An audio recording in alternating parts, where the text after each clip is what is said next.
Grand news में अब खबरें विस्तार से। प्रदेश की राजनीति में बठेना कांड को लेकर जहां एक और कांग्रेस सरकार आत्महत्या का मामला बता पुलिसिया कार्रवाई पर विश्वास जता रही है, तो वहीं विपक्ष में बैठी भाजपा सरकार ने भूमाफियाओं की पैठ बताते हुए पुलिसिया कार्रवाई पर सवाल खड़े कर दिए हैं। स्थिति यह है कि छत्तीसगढ़ विधानसभा में मामला उठाने के बाद सोमवार की शाम पूर्व मुख्यमंत्री डॉक्टर रमन सिंह, नेता प्रतिपक्ष धर्मलाल कौशिक, पूर्व कैबिनेट मंत्री बृजमोहन अग्रवाल ने बठेना पहुंचकर घटना की जानकारी ली। प्रदेश के मुखिया भूपेश बघेल के विधानसभा क्षेत्र पाटन में 3 माह के अंतराल में 9 लोगों की मौत ने छत्तीसगढ़ की पुलिसिया कार्यवाही पर ही प्रश्न चिन्ह सा लगा दिया है। 20 दिसंबर की रात्रि खुदमुड़ा में सोनकर परिवार के 4 लोगों की निर्मम हत्या कर अभी खुलासा भी नहीं हो पाया था कि बठेना गांव में 5 लोगों की संदिग्ध मौत ने आम जनता के मन में अपनी सुरक्षा को लेकर सवाल खड़े कर दिए हैं। विधानसभा की समाप्ति की बठेना पहुंचे पूर्व मुख्यमंत्री डॉक्टर रमन सिंह ने उच्च स्तरीय जांच की बात कही। ये दुर्भाग्यजनक स्थिति पूरे छत्तीसगढ़ के लिए है। पाटन उसका केंद्र बिंदु बनता जा रहा है। खुड़मुड़ी के बाद बठेना और 5-10 लोगों की जिस प्रकार आत्महत्या हुई है और आज अभी बठेना के लोगों से मिले, बड़ी संदेहास्पद स्थिति में इस 5 मौत का कारण ढूंढ पाना आज भी अभी भी कठिन लगता है। परिवार के 3 सदस्यों को क्या माँ बाप ने जला दिया? जलाया तो इनके हाथ क्यों जले, पैर क्यों जले, शरीर क्यों जले? या बचाने का प्रयास कर रहे थे? बांध के जलाया गया या मार के जलाया गया? ये भी आज की स्थिति में कि जिंदा जलाना आसान नहीं है जवान बच्चों को, और 3 लोगों को बांधना इतना आसान नहीं है जितना कहा जा रहा है कि बांध के जला दिए। और बाप और बेटा मिलकर 3 लोगों को जला देंगे लाइन से लपेट के। उनको या तो पूरी तरीके से बेहोश किया गया हो, थ्रोटलिंग किया हो, उनको मार डाला गया, उसके बाद जलाया गया हो और उसके बाद इन परिवार के लोगों को मारा गया हो। तो ये इतने सारे प्रश्न छोड़ के जा रहा है कि एक उनके डिटेल इन्वेस्टिगेशन से ही मालूम हो पाएगा कि किन परिस्थितियों में ऐसी मौत हुई, क्या कारण थे कि उसको इतना कठिन निर्णय लेना पड़ा, या फिर इसके पीछे और कोई साजिश है इन लोगों की मौत के पीछे। ये इसको हम बात करेंगे वरिष्ठ अधिकारियों से, डीजी से और इनसे, कि इसमें हाई लेवल जांच होने की ज़रूरत है और जब तक जांच नहीं होगी तब तक सारे तथ्य सामने नहीं आ पाएंगे।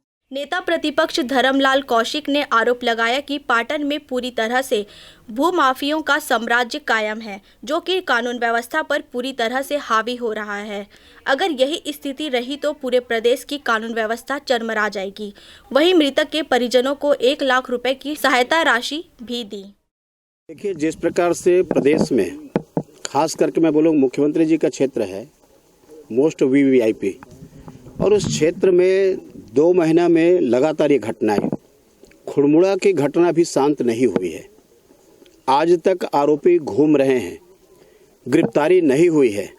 और उसके बाद में बठेना की जो दूसरी घटना है, ये प्रदेश के लिए अत्यंत ही चिंताजनक विषय है। यदि मुख्यमंत्री के क्षेत्र में इस प्रकार की घटनाएं घट रही है तो बाकी प्रदेश के कानून व्यवस्था के आप अंदाजा लगा सकते हैं। इस घटना के संदर्भ में जो हृदय विदारक घटना कह सकते हैं, चाहे वो हत्या का हो या आत्महत्या कहें।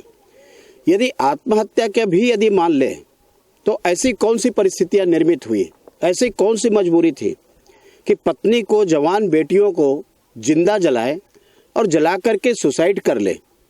यदि ये मान भी लेते हैं तो भी मुझे लगता है कि प्रदेश के लिए अत्यंत हृदय विदारक घटना है।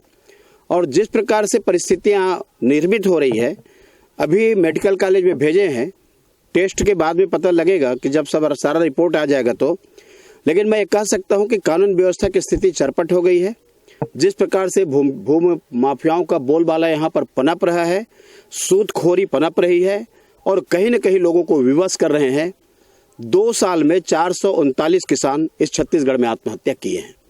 और जिस प्रकार से किसानों की बात कर रही है सरकार, तो आखिर किसान को आत्महत्या के लिए प्रेरित क्यों किया जा रहा है, क्यों कर रहे हैं, ये बहुत ही चिंताजनक विषय है। इस घटना के संपूर्ण जांच होनी चाहिए, उच्च कमेटी से जांच होनी चाहिए, ताकि प्रदेश में ऐसी घटनाओं की पुनरावृत्ति न हो उसको रोका जा सके, इस बात को लेकर के बल देने की आवश्यकता है। सोमवार को विधानसभा में बठेना कांड को लेकर गृह मंत्री ताम्रध्वज साहू के बयान पर आपत्ति जताने वाले पूर्व कैबिनेट मंत्री बृजमोहन अग्रवाल ने बठेना में भी गृह मंत्री को आड़े हाथों लेते हुए कहा कि जांच के पहले ही आत्महत्या करार देना मतलब पूरे मामले को रफा दफा करना है। ये बहुत शर्मनाक घटना है, बहुत दुर्भाग्यजनक घटना है और छत्तीसगढ़ में ऐसी घटनाओं की शुरुआत होना ये बहुत अलार्मिंग है। जो सरकार कहती है कि किसानों की खुशहाली को हम बढ़ा रहे हैं, किसानों को राजीव गांधी न्याय योजना का फायदा दे रहे हैं, उसके बाद भी इसके पहले इसी प्रकार की घटना अभनपुर में हुई है।